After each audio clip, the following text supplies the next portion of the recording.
the Ignite and the Ultimate. And that makes the distortion from the LeBlanc going to be an incredibly risky late-game flanking tool as well, because if you do get caught out, I think there are actually a ton of tools right now for DAMWON to win a 5v5. Yeah, and in a game where we expected them to go heavily towards a 1-3-1, not necessarily with such a good collapse, I think that so far the draft is heavily favoring the LCK lineup. It's definitely an exciting draft right here. As you're right, the Veigar is in the bottom lane, well past the time you can swap right there. No marksman here for DWG Gaming, bringing out the Veigar themselves and really hoping that the Gragas Yasuo can do a lot. ShowMaker, I want to highlight him, arguably the best mid laner in the LCK. This is a player, if you haven't been watching, it's time to watch him now. He's going to be a huge force for this squad. Their initial draft was for him. Gragas has 2 knockups on the kit. Alistar's got 2 knockups on the kit. They will set up ShowMaker's Yasuo. He's my player to watch right here, but Team Liquid's side, first thing they ever drafted was DoubleLift Kaisa. Yeah, definitely.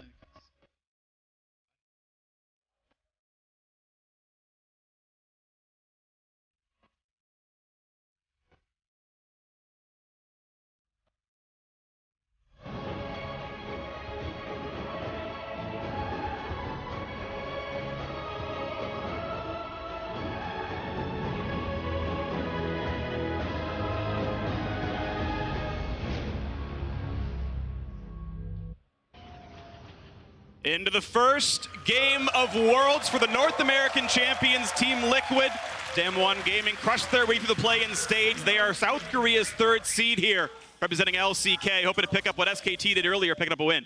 Something I got to highlight right off the bat, it's the call start here for Nuguri. You are going to see it's Klepto, this is Call. This is very much his playstyle, something that he's really well known for. And it's so dangerous when you're playing against someone like this, who is going to be so talented individually, and on the Vladimir that scales incredibly well. And if you didn't check it out, Frost did a really great breakdown of Nuguri's Vladimir, and specifically the build he goes towards. This is a guy that has been playing Vladimir the whole year and has revolutionized multiple builds. He started with the Doran's Ring start, then he went towards the double CDR items. This time you're probably going to see him also go for an early Nomad's Medallion. It's all about being able to build up that cheap and efficient CDR and then gold generation items to be able to crush a mid game.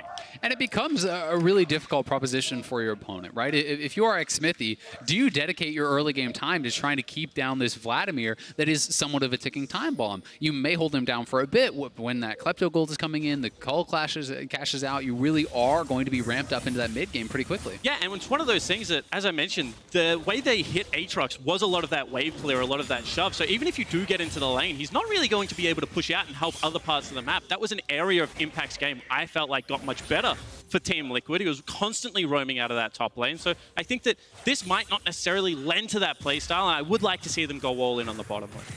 One thing I want to point out as you talk about bottom lane is the fact that Xmithie was spotted, well, inferred in his jungle route, because you saw Impact come to lane a little bit late with damage on him. He leashed the red buff, and they can kind of surmise where that Jarvan started. Candy, meanwhile, to my knowledge, no deep wards in his jungle, just soloed his Raptors. Could have technically started anywhere, although you do expect a weak camp for the Gragas. So he's in a little bit more fog of war going through this camp.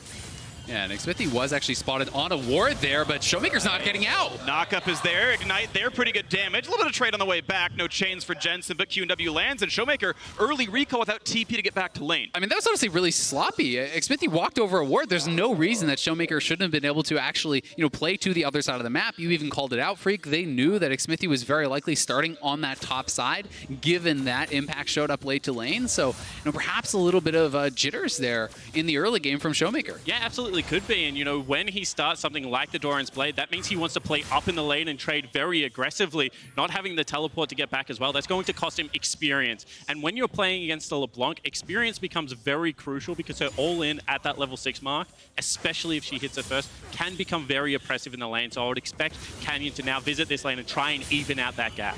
Yeah, I mean, if you've got to also take a look at the buys, right? It's just a refillable. When you're looking over on the other side, getting that Dark Seal on the first buy is going to be very preferential here for Jensen. So, in these coming minutes, he is certainly going to be sitting pretty, but have to be respecting that all in. Now the fight down to the bottom side. The stun is going to be there, and you can see CoreJJ not able to do much on the way out, but still damage on the Beryl puts him at half HP, and the trade favors Team Liquid.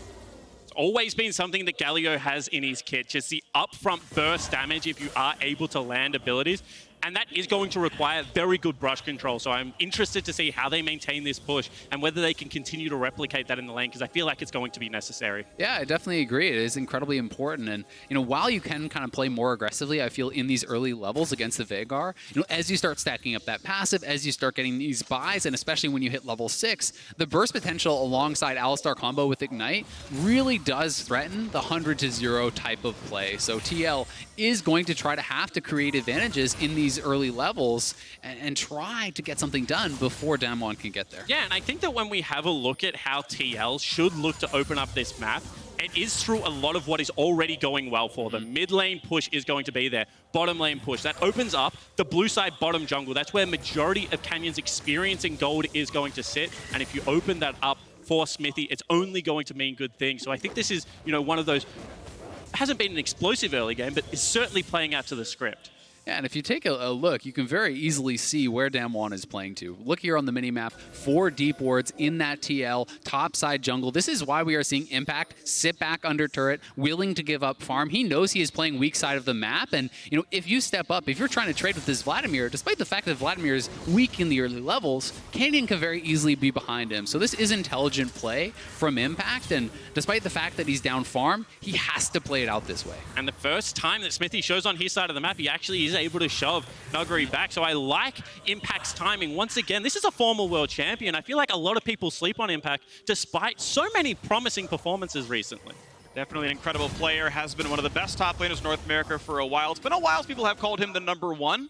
To be fair to your point, I think that's clear, but he's definitely been a good player on the world stage when it matters most, and you can see that trade gets him pretty close in farm. 5 CS difference, not too bad. And maybe a repeat gank mid, so I'll hold the thought. No, actually, what I was going to say is North American top laners on the world stage have actually just been getting better in general. You think back to the performances Licorice was also able to have. It was a role that was often heavily criticized going into international tournaments, but I feel like it has started to be remedied in the last few years.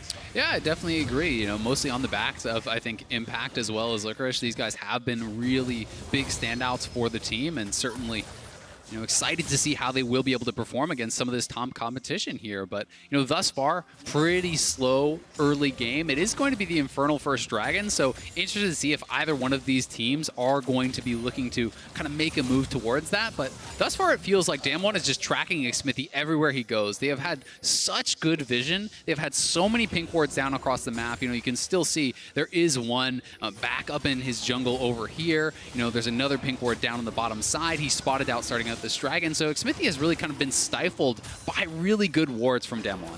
Predator pop, CoreJJ from the brush, looks for a taunt, not going to find it there, is going to walk back out, but now they're going to re-engage towards the Drake as Predator times out, but the rest of the squad, when can they come down? You've got LeBlanc in first, Yasuo forced to farm under his turret, so without ShowMaker showing up, it is Infernal Drake going to Team Liquid, very early on, sub 7 minutes, mid lane priority, Jensen makes it happen. And a really nice timing on the Infernal Dragon as well. That means, one more wave pushed out for Liquid can be into a recall and top lane flip as well. We call it the staggered objectives, and Liquid very much in control of the pace of this early game. Yeah, they certainly are, and a lot of it is just off of that early game gank from Xmithie, the preferential buy from Jensen, but he's got to be careful now because Canyon is wrapping around and ShowMaker is 6. Got a new knockup, he's got a jungler nearby as well. They're not going to go for the flash play, but they're going to shepherd him towards his turret. Able to walk away, grab most of that farm, should get it with the auto in the queue, and so far okay. Now again to fight in the top side. This time no pool left for Nuguri. He's going to chase down to this one. Pretty good damage available as the heal comes through from the ultimate, and Impact cannot get a lot more damage done, but still fighting back valiantly. Every time he sees the opposing jungler, goes for the battle. Yeah, it is that trade of ultimates. You can see Nuguri actually going away from his CDR build, though. He is likely going straight towards full AP here, looking more for kind of that one-round style of Vladimir when you do go for Spellbinder's Orb and these types of items. You're looking more for that kind of first round impact of spells. And it is always so tempting. You're playing Vladimir, you've got great ratios, you're back with the 1250 gold, and you're like, you know what, Kindle Gem and Boots could be a great purchase here. However, how can you resist something like a needlessly large rod, especially if you are someone like Nuguri? So I agree with you. However, you can see that is hurting. Impact has started to win a lot of these trades right now, and it is in a situation where Nuguri could be punished for the greedy item. Well, again, knocked up, takes some damage. Once again, Pools gets away, so Impact wins an HP right there. Xmithie was just spotted by that deep control ward that Azael pointed out a little while ago. And so once again, the TL jungler is tracked. And despite all the things I've been saying about the nerf version of Aatrox, his teamfighting is still monstrous. I mean, this is a guy that if he's able to enter mid-game teamfights with the cleaver, with the death stance, he is very hard to peel. And this is a very short-range comp coming through from DAMWON, which Aatrox is going to have a field day in. He certainly can, but he's also got to be pretty careful about the crowd control that can come through, because there's a tremendous amount of burst on the side of DAMWON. And most of your tankiness is from that lifesteal. You've got to be able to get the damage out. And if you just get ignited and Veigar all comes through and you're just getting knocked down almost immediately, that becomes very difficult. But DAMWON thus far have been pretty content to just sit back, farm, scale up their champions, and use their vision very defensively. And this is very fair to the style of game that DAMWON do like to play. It is, hold the thought, Xmithie looking bottom lane. Gonna try for it, but a really nicely placed cage buys his base. There's the knock-up, a lot of damage coming across. First blood gonna come through, Nuclear falls, and the kill goes to Xmithie. And Xmithie with the EQ flash there, that was perfect from him. A player not known for his mechanics, but that was beautifully done there. And continued pressure elsewhere on the map as well. You can see Jensen still looking for aggressive trade. Impact still has this push, and you can see that there is no easy answer right now for Canyon to be able to get his team back into this game. That kill also perfectly timed. If this bottom lane does get pushed out, they have just forced Nuclear to teleport back towards lane. Rift Herald could be open right now for TL. However, I do want to take a second to talk about, how DAMWON do like to play the game. This isn't necessarily a team that will explode early game leads. It is more between the 15 and 25 minute mark, whilst the mid game and the 1-3-1 is set up. So certainly not unfamiliar territory just yet. Yeah, definitely not. And I do think, even when you are getting to those later stages in the team fights, DoubleLift is going to have to play so incredibly safe to not just get one comboed by the likes of this Yasuo Gragas. If you're getting hit by that ultimate, anything from Veigar following that up, and you could easily be getting burst 100 to 0. Oh, and Impact makes the bluff happen. Nuguri knows if Impact flashes, he's dead. There's the old combo to mid lane. Oh, Jensen is deleted. And finally, Jensen is punished for sticking his nose in ShowMaker's business. Repetitive, aggressive trades coming across, and Canyon finally catches him out. Yeah, that was really well executed. Finally able to pull off that Gragas Yasuo combo, and that is the danger that this type of composition really does provide. And gonna have to be cognizant of that really through all stages of the game. So here it is one more time, just ultimate over the wall there. Jensen not able to react in time, would have had to flash the cask to avoid that death, because once you get caught in the Yasuo ultimate, easy body slam flash from Canyon to clean that up. And a necessary burning of double summoner spells there as well. You need to guarantee that that is a one combo, because otherwise Xmithie can be there for the cleanup. Jensen is going to be very elusive. And I do think that TL might have missed a little bit of a trick here. Sure, it is another Infernal Dragon coming up, but I don't think you want to just straight up lane and keep the map as stable as they are right now going into a Vladimir Yasuo composition. I would like to see them try and upset this, make the map state a little bit more fluid. However, Impact is having a very good time. No flash, but he's able to get away from the pullback, and Nuguri's able to go back to safety. 3 CS till Cole is done. He'd love to recall once that's complete. And he's going to be healthy enough that he can probably get most of this farm out of the turret. The Drake has spawned this time around. Jensen tries to push back Beryl. And while I do certainly agree with you, Spawn, I think the tough part for TL is that DAMWON has just had such good vision, right? Xmithie certainly has been trying. I don't think he's been overly passive and just trying to power farm. He's been looking for a lot of ganks, but everything is warded out, and DAMWON has just done a remarkable job of that. And honestly, again, I have to kind of point to this ward. This has just been sitting there for the last 10 or so minutes. I mean, a little bit of an exaggeration, but a long time. Yep. And has constantly been spotting out Xmithie and making their moves very difficult to pull off. Now DoubleLift flash. Ult comes in, pulls in 2. Here comes Galio over the top as well. A single knockup. Here's the pull right back in, but Beryl's tanky. The re-engage explosive cast buys some time, but DoubleLift finds that first kill. Beryl still low. The flash knockup. Impact doing the shy impressions now is ShowMaker knocked up as well, trying to run away. The flash to follow. The taunt under the turret. They've got a lot of damage now, and the Leprechaun trying to stay alive. A turret trades one. A flash keeps Nuclear alive. Oh. ShowMaker blocks it. That was beautiful as the fight was so close. What a back and forward affair there between TL and DAMWON, but it should still be priority over this Dragon for the North American lineup. That fight should have nearly been a wipe. Yeah. And finally, TL dragged DAMWON out of those lanes. Yeah, ShowMaker and Nuclear really playing that well in the final moments to prevent it from just being a clean wipe there pretty much. But TL do still have the HP advantage, and that is double Infernal now to them. They are looking for this proactive play. Mind you, DoubleLift had already been pushed out, so it was a bit of a difficult entrance. Xmithie starts it off alongside CoreJJ. DoubleLift has to use the ultimate to re-enter, which meant he couldn't actually chase down to finish off some of these later kills. And the re-engage here was prevented by the Veigar cage. Remember, you can no longer dash through this, so it costs seconds that were necessary for the cleanup kills. This is what we were mentioning about ShowMaker as well. Watch as he comes back in front of his AD carry player there and will be able to prevent another kill going over. Another crucial point of that fight was Nuguri could not join in. His recall was a lot later than Impact. He was pushed under his turret. Once the TP came through, the squad had already pushed behind him, so we got nothing done there. Yeah, certainly the case. 2 kills, also going over to DoubleLift, a big deal there for TL, pushing him forward in this game. You can see he's already considering some defensive items, picked up the Null, knowing the potential of this Gragas, the Veigar, as well as the Vladimir, to just kind of cleanly knocking him out. So may have to sidestep and force something like the lines of a Hex Drinker before he can go into the rest of his damage. Yeah, it certainly could be the case, and I do want to point out that DAMWON are still trying to force the pace.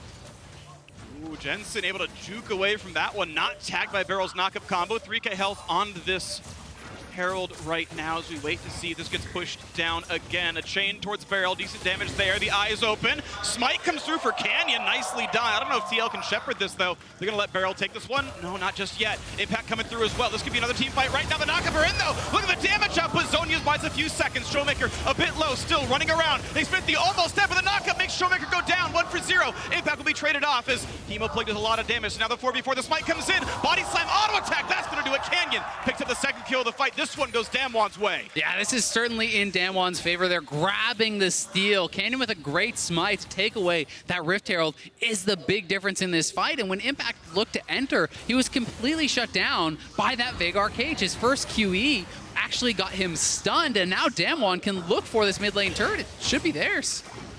Seems likely. It's not going to be any more plates. Of course, we're past 14 minutes, but still 150 gold bounty for first turret. There's the charge in, and the champion's still waiting around. This is certainly going to be the turret falling. Extra gold to the 2 big mages on the squad. Not kind of nuclear, but that's still money in the pockets of DAMWON. And a key factor of that last fight is how ulti-reliant TL is. And whenever you play a Galio comp, you have to be very aware of the fact he has a longer ultimate. You notice right now that CoreJJ's ult isn't up. This would have been a beautiful scenario to have that available. And DAMWON love these skirmish-heavy comps that are not so ult-reliant, or they have shorter cooldowns. Yeah, certainly the case, and they executed this very well. Xmithie not having the flag up there to actually exit, so it does do it knocked down, but really the kind of big victory here for DAMWON was on the later end of that fight. Taking the mid lane turret is going to take away a lot of the safety here from TL and give them access to some deeper vision into the Team Liquid jungle. Especially at this stage of the game, because you can just park nuclear mid lane and it is going to be so hard to push into the Veigar. This opens up the 1-3-1. Watch where their vision goes, because they are very good at attacking a deep portion of the map. We've seen it be the top side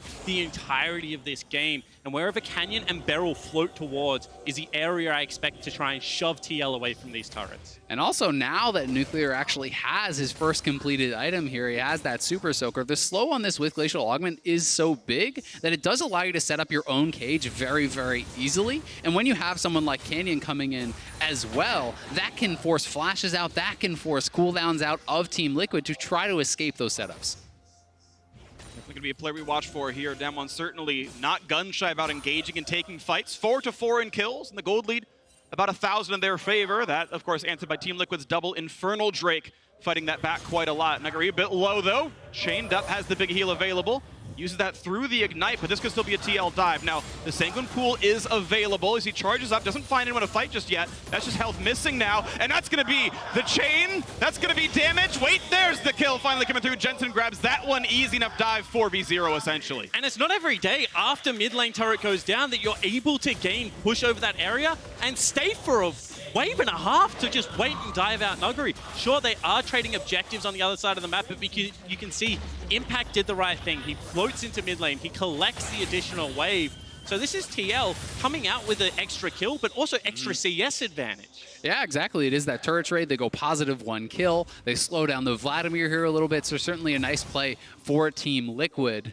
And it is now the completed Rage Blade here for DoubleLift, so 2 critical items done for that Kaisa. He has had an incredibly strong point. The question is not can he put out the damage, it is going to be can he survive and avoid the engage here, because that is going to be the critical step for him. In Team Liquid's team fights, it's going to be more about kind of absorbing the initial punch and avoiding these Yasuo combo, and then fighting back and finishing them off. And a big portion of that is the fact that Nuguri is going to be very slow to get into these fights, and I mean in the most literal sense. He still doesn't have Boots 2 on his Vladimir build. That is normally a rush item. Yeah, well, this time around, the TP flank, though. AP, the TP flank comes in, DoubleLift sees it. They're going to fight Nuguri here. He's going to take a lot of damage, though. Knows he still has a Sanguine Pool. Now it's time for the second smite fight here in this Mountain Drake as the engage almost comes in. There's the dunk on top, and it's 3 flashes forced out. This time Corey doesn't matter, though. Into the back line, Nuguri finds a bit of damage with the Hemo Plague. Won't quite kill DoubleLift, but it's still a Drake coming through. The re-flash in for the top laner, but it's still kills coming through for the LCK side. The stun is there, and they're shutting down Team Liquid. Still Impact tries, but CoreJJ is incredibly low. The Vlad cannot die. What a team fight coming through for DAMWON Gaming. This is Nuclear to grab the kill, and the core, no problem at all. Only a single man survives the team fight. Going to DAMWON. Yeah, Team Liquid completely mismanaging that. They knew Nuguri was behind them. They know he has the ultimate in the cooldowns. They decide to try to engage forward anyway, but that means that the backline of TL is just going to get absolutely eviscerated. You know, DoubleLift started this off very well. I think you just have to try to keep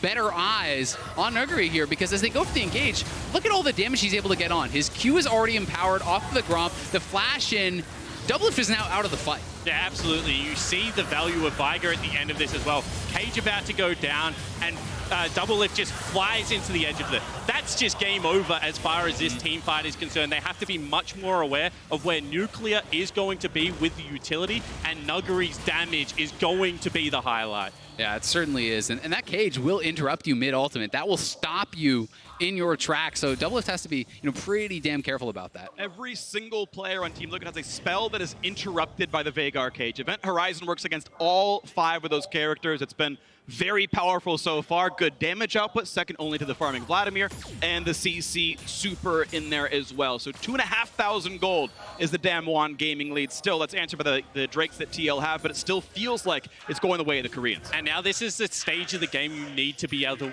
to weather the storm. This is going to be Void Staff completed. 2 items for the Gragas. You can see the stopwatch, Zonya's there for Nuclear as well. This is the area that DAMWON will start to really exert great pressure on the map. And I feel like TL are at least an item away before they want to be able to contest that again with their traditional marksman. Yeah, I definitely agree. And I actually think, even though Nuclear's build here is pretty atypical, you'll almost always see the double slow items coming out immediately. He doesn't have those spooky ghosts coming out. I think you don't need the additional damage. When you have, pure AP, Gragas, you have these monstrous soul laners who already are so strong, why not just keep that Zonias to make sure that if it is J4 Galio engaging on your head, it's an easy Zonias to negate that completely. Because League of Legends really does feel a lot more utility and carry focused at the moment, as opposed to traditional marksman comps. And I do feel like that bottom lane just holds all the utility necessary for this team comp to be successful. It stops all the dashes, as you mentioned, and also can just hard reset a team fight if you put it around that Galio and Jarvan. And is that going to be a Wit's End picked up for DoubleLift? It's not an item I see very often. And it can still be Hurricane, of course, which is a very likely pickup as well. I wouldn't mind either option. I can see it going both ways, but still do want to see him able to survive the mages, and just the Null Magic Mantle isn't really enough to survive Vladimir. I think he's just going to sit on the casual Null and actually probably go Hurricane or something along those lines, and then go back into a Hex Drinker is what I'm expecting. Certainly would be possible, but I think the Magic Damage Shield is going to be more useful against this much upfront burst. Yeah, and I always get interested by the Kaisa build path. Hold the thought. Yeah, plenty of damage here, but he's still going to be able to get the heal coming through. Now the fight continues, though, and this could be enough for impact with the rest of the squads coming around, though. He's got to back right out. 500 health from the Vladimir, though. Forward motion for the squad, looking to kill off Vlad, but he can't die. Finally, impact gets one, and they get a second as well. The solo kill for the top laner, and Beryl's certainly going to get dropped down as well. This could be Baron! They're going to go for it. They're going to run straight to Baron. Impact with a solo kill here on Nuguri, completely flips this game around. But keep in mind, Canyon has taken every contested neutral objective this game so far. Better smite on Drake, better smite on Rift Herald. Team Liquid had better zone him out of this pit. Yeah, CoreJJ already behind the pit. They know that is a possibility, but it is not even going to be contested. Team Liquid going to get a 23-minute Baron off of a massive play from Impact. Yeah, Impact, you monster. He just keeps Nuguri out of that fight completely. He's on 10% health before it even begins. And this is the top laner of TL that all eyes were on going into MSI. He silenced the doubters, but for some reason, they've flown back out of the woodwork in his first game of Worlds. He looks disgusting on this Aatrox. I mean, he's playing great. You know, Nuguri just wasn't able to get the healing due to that Executioners. And then on the other side, they know there's no flash on the Vladimir. He used it in the last team fight, so Team Liquid can engage with Reckless Abandon, knowing there's no possibility of the Vladimir flanking. And the decisiveness of this comp, you know, the little window of opportunity to be able to create a fight in the middle of the forest where there are great areas to be able to cut off choke points with your Jarvan and to be able to take that opportunity straight away. Adam's coming through.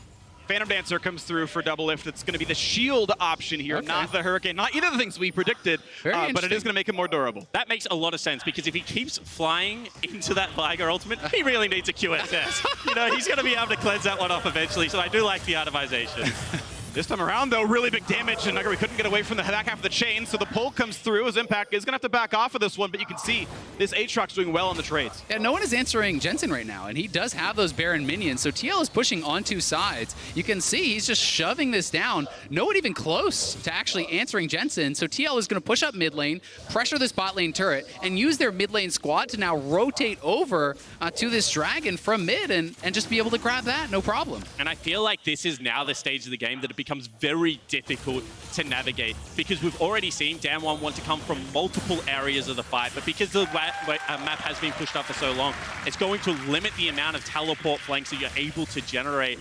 TL need to do a very good job of staying diligent on vision, but if they do, I feel like in a 5v5 front-to-back composition, Kaisa is going to be queen at this stage of the game. As long as she's not caught. Everyone has some pretty heavy crowd control, a pretty heavy burst. If DoubleLift stays alive, yes, it's going to be million damage, but DAMWON's comp is just very volatile. It certainly is, and one of the kind of tough things here for TL is when you are trying to check every box, make sure you have vision from every angle, the Baron buff is ticking, right? There's, you know, about a little bit over a minute left on this Baron buff, and while it certainly was nice and it's a good injection of gold, they are nowhere even close to dealing game-ending damage. They do have 5 men mid, though, and let's see if they want to try to go for this dive. Nuclear is low. Another nice juke. Ignites almost going to kill him. Is there a tick left? No. He's going to walk away with about 100 HP, but this is still now a 5v4 on the map. At any point, Xmithie could say, all right, EQR, join me, CoreJJ. Yeah, Jensen is pretty much out of mana, though, so I don't think TL can actually look to force here. They are just going to try to zone and extend the gold lead. Yeah, and I like that call because you don't want to pay back all the hard work that you've just picked up. You won one team fight, you've now got the lead back in your favor, and there is another Infernal Dragon spawning. Keep them on map, keep the map static for now, get your recall in and set up well around that objective. That's going to set up a very powerful Elder Dragon and give this lineup multiple win conditions to play towards. Exactly. If TL has to play neutral objectives, this Drake could not be better timed. Hold the throne, almost a knockout of DoubleLift. Not sure if they would have followed that one, but it's going to spawn just after 30 minutes, meaning Elder spawns just about 35. It'll be pretty perfect timing there. So if TL needs to play a safe neutral game, that's in the cards for him. And it is going to be the QSS buy here for DoubleLift. You can see pretty significant gold advantage, you know, for him there over Nuclear. And Team Liquid's certainly looking good thus far, but DAMWON very far from out of this game. They always have the potential, you know, with a comp like this to absolutely erase one of the carries at the start of the fight, and then the gold lead means nothing, the Infernals mean nothing. And Team Liquid is going to have to do such a good job, not only of having their own vision down, but actually sweeping out flank wards, sweeping out TP wards, like we saw destroy them at that previous Dragon fight. Yeah, and I think that they would have loved their recall to be slightly later because 2.5 minutes to hold complete control of the map is a very difficult task. So you can see instead they're trying to pinch the side lane, they're trying to control the forest and maybe prevent that easy access into this part of the map. This is the exact area we saw TL win the last team fight. See if they can force another one here. Looking to move forward, looking to take over this jungle yet again. They've got the gold lead in the Drake lead, 2,500 in Team Liquid's favor. A little bit of poke towards Beryl, doesn't quite find him yet, but they're trying to get rid of some wards. Yeah, again, buying some time for that bottom lane wave. It is Jensen kind of just being sent off. They're keeping the rest of the four-man squad together, and they're trying to force someone to answer this wave before TL look to do anything aggressive elsewhere. And with Nuguri showing up, TL may try to posture a little bit more. And this is where discipline comes into League of Legends. The willingness to just sit and deny resources. This is a quarter of the jungle that Canyon no longer has access to. This is golden resources being starved out, and Vision is the primary game that is being denied right now. When you're sitting underneath your turrets, all of the keys to being able to prepare that successful fight are being denied. And this is what a veteran lineup will do on the world stage against a young lineup. They'll frustrate you. They'll make you play impatient. They want DAMWON to just run at them right now because they know that that is a winning team fight for Liquid. And in about 45 seconds, run at them is probably going to happen here. The Baron spawns well before the Drake does, so if they play it quickly, there's no trade in the cards. Almost a knock-up out of Canyon. Xmithie look for the play. They didn't find it quite yet. No collapse, but it's still pressure. And once again, trigger discipline. You know what objective you're fighting over. Don't run in. Don't fight over nothing right now. You have the key to be able to pull them out of this base. And these guys know how close this group is, how competitive this group is. Every win really can be the difference between going home at group stages or making it out. So getting every single one of these, making sure with your setups, making sure that you have the perfect execution and you're not making those errors is so important. And Jensen getting a big pick like that would be huge for their Baron chances. For now, he's going to push Canyon back, and he is having the Baron spawn, so we'll see if TL want to try to make any risky moves and start something up. They nearly chunked him to half. They don't know if he's recalling. They're going in. They're instead going for the fight. A nice pulverize, though, pulls off the aftershock. He's going to stay healthy, and Xmithie going to be forced out, but still, Jensen wants some poke, finds it. They see Canyon still around, still at half HP. Yeah, this is just a beautiful setup, right? It's actually better to have a 4v4 if you are TL. If Impact and Nuguri stay out of the fight, TL should not lose this fight. Jensen can look to poke, can look to try to push them down, and create opportunities where TL can actually start up the Baron and TPing over to it. Scimitar done for DoubleLift. He recalled to finish the item, then TP'd right back in. They're trying to make the big play. And you can see that DoubleLift is faking hitting the Baron. Now we'll just start it up. No, he won't again. That's another fake. They suckered him in. They go for the knockup. They get a lot of damage. Xmithie almost dead. He's going to be found by the Yasuo as well. Finally gets the dunk down. Doesn't quite die. Gets another knockup. Finally one kill picked up. TP's now coming in as well. Barely alive and walking away as Beryl. The jump in. Can't find it. He goes DoubleLift. There's one kill. There's two. Look at the team fight victory. Team Liquid immediately grab 4. They're going to look to end the game perhaps here. They have a mini wave. They want to finish him. I've seen DoubleLift fight mages in mid before. This time he pulls it off with the quadra kill, and down mid lane they will go. I think they've done it. Look at the respawn timers, 30 seconds. TL have the minions, and they may just claim game number 1. You have to believe they've done it. North America has never topped a group at Worlds, and Team Liquid just maybe are the first squad to do this year with 5 more to play. They're doing well against one of Korea's best. They'll knock down the turrets. They will knock down the Nexus, and Team Liquid will grab the first win for North America at Worlds. The #1 seed out of North America are able to put on a commanding performance. I feel like the game played out perfectly to script for TL. One hiccup, but apart from that, just complete control over the pace this game was played. And this is a style that DAMWON is very comfortable in. They were playing in DAMWON's wheelhouse. We saw Nuguri hit all the items he needed. ShowMaker have everything he needed. Team Liquid, it was the vision play around Baron that really set them up for success here. And who else but DoubleLift flying in that final fight, going aggressive, diving past the Veigar box to get a quadra kill and secure the first victory here for Team Liquid. But I feel like every member of TL had a moment this game. Yeah. That E-Flash combo there from Xmithie, how well Jensen lane, and then Impact for me, the monster in the top lane, going against Nuguri, maybe the best top laner in the world, and in back-to-back international performances, you know, through the Shy, this time through Nuguri. That's very impressive. I mean, honestly, that solo kill that he got on Nuguri really did kind of, I think, create the first meaningful advantage for Team Liquid in this game. It helped to secure, you know, additional gold leads. It helped to secure the eventual Baron. You know, and they really were set up very well by Impact, even though he was playing weak side of the map for most of the early game. Yeah, didn't get any help at all from what I can remember. But to your point, that solo kill was part of the team fight 3-for-0 that turned into the Baron, that turned into a 3,500 gold Baron power play, which TL said, okay, with this lead, we simply play for Baron number 2. And that play absolutely won the game. So that little piece of it just snowballed into everything. And I've had so many conversations with Jat this Worlds about how it's not how quickly you close out a game, but with the control